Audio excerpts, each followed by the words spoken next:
Military suicides are surging. 154 active duty troops have killed themselves this year, nearly one a day, up 18% from a year ago. Later this morning, Defense Secretary Leon Panetta and Joint Chiefs of Staff Chairman Martin Dempsey will face questions on those shocking numbers when they head to Capitol Hill to testify on the 2013 Pentagon budget. Washington Senator Patty Murray chairs the Veterans Affairs Committee. She's also in charge of the Democratic Senatorial Campaign Committee, and she joins me now.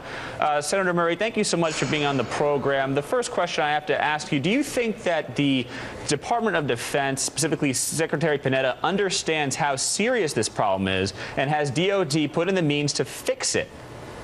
Well, I think that we all should be very concerned about the impact and our accurate diagnosis of our troops that have gone to war multiple times and coming home and showing the stresses of these wars. That we owe them an accurate diagnosis, we owe them a timely diagnosis and treatment, and I want to make sure that all the way to the top of the Pentagon they are focused on getting this right, and I will be asking Secretary Panetta very directly that today.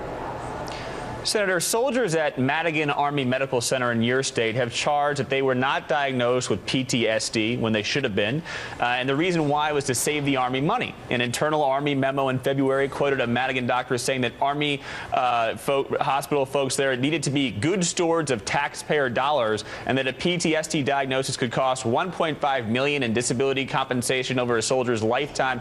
Do you think the military right now, specifically the Army, is not diagnosing soldiers properly in order to save money?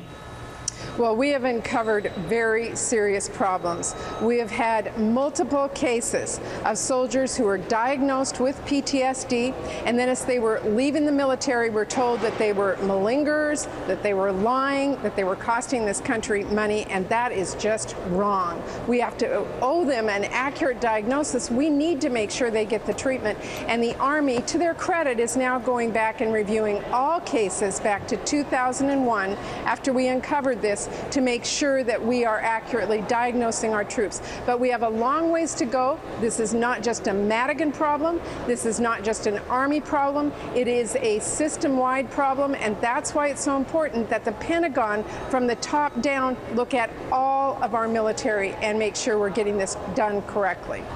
For our veterans watching right now, what are you going to ask of Secretary Panetta today? I want to make sure that Secretary Panetta understands how serious this issue is, and to make sure he understands that we have got to get this right, and that he is not just looking at the Army, but looking at all areas of our military to make sure we are correctly treating these men and women.